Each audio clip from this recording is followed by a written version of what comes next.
What's happening, people? Jono from Fitness Education Online. Welcome to this week's episode of How to Get More Clients for Your Personal Training Business.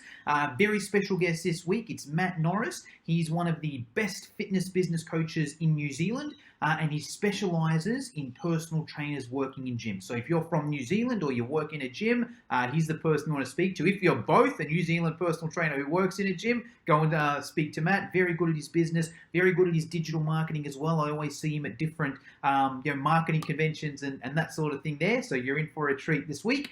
Just before we get into it, usual deal, if you're new to the channel, make sure to hit subscribe. And what else you got to do? You got to join our community Facebook group. Okay, we've got the largest Facebook group in the world for fitness professionals. Everyone's super supportive. We all share tips and ideas. So we'd love to have you in there. Link is in the bio. Cool. Tip number one would be know your numbers. So a lot of people talk about numbers, talk about, how many people you need to see, how many people you need to talk to get consultations, to give free sessions to, how many of them you need them to be able to get into, to convert into a paying client. So if you don't know that, you're kind of just shooting in the dark, really. So at least when you go to the gym every morning, if you're in, a PT, you can go, okay, I need to speak to 10 people. My goal is to get free consultations. I know that from those three, I'm going to close one of them, which means I'm going to add revenue to my business, which means I'm going to be able to last longer and have a more sustainable business. So that's something that's really important for you to know. And it's something that a lot of PTs don't do. So get a little Excel spreadsheet, do it on an iPad, do it on just tally it off on a whiteboard, do it on a piece of paper, but keep track of them. And you'll notice the more people you speak to, and the better you get at it, the more consultations you'll get and the more people you'll close. So it'll get easier and easier because you'll be honing your skills every day. How's that? Maybe all right. Keep going. In 1 minute, but I think it's a good one. So we'll let you off there. Tip number two is just show your care. So show your care to everyone, not just your clients. People in the gym are always watching you. So, you'll see a lot of PTs, and if they're not, someone's not interested in doing personal training with them, you won't go and speak to them again. It doesn't matter who you speak to, because a lot of the time you might speak to one person and they might not end up being your client, but the brother-in-law might be a client, or the kid might be the client of yours, because you just never know who potentially could be your client.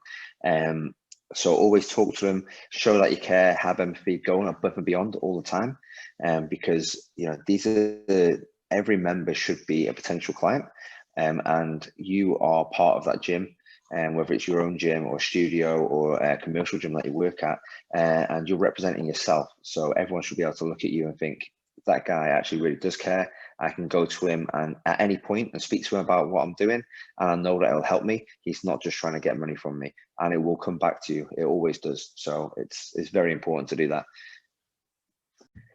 Tip number three is save some money for your taxes, because a lot of people in the first years, this is one thing I know I slipped up on, I didn't do, is I really didn't save my money. I was getting the money coming in, I was spending it, I was doing courses, I was doing everything else. Make sure that when you do get your money, you're thinking this not as just a job that you're going to be in it for a year, 2 years. You're thinking 5, 10, 15, I'm 19 years in now. And it's taken a long time for me to get hold of my finances and get to the point where, that first couple of years, because I've started a few PT businesses now, to actually put money aside and go, okay, that's for my tax, that's for my GST, this is the money that I need to save, because when that bills comes around, you don't want to be scrapping around and trying to being too hungry for clients, because it will show in the gym that you're just after money to try and pay bills. You want to be able to feel comfortable in your business, and you'll have a longer business, more sustainable business, and then you can put money aside for things like courses, for upskill, when we can travel to different places to learn from different trainers. So yeah, it's very important to get hold of your finances. All right, so that's Matt. As you can tell, he's pretty good at what he does. I recommend following Matt on social media. Matt, where do we go to hear more about you? So we've got PT graduate page. We and my co-host Rich do a talk every Friday. We go for about 20 minutes. I'm launching a podcast very soon, PT Connect, and that's for personal trainers. And we're just going to help personal trainers, especially within the first 0 to kind of 6 months. So that website will be up soon. And just Matt Norris Coach is my Instagram, and then Invigorate Auckland is my gym. So come have a look, and also massageguns.co.nz. If you do need any recovery, come and hit me up, and we'll suss out a special code for anyone that watches this as well. So that's it for today's episode. I would love to invite you into the Fitness Education Online community Facebook group if you're not in there already. It's a free Facebook group. There's thousands of trainers in there. We all share tips and ideas. Everyone's super supportive. And that's really what we do at Fitness Education Online. So I'll see you in there.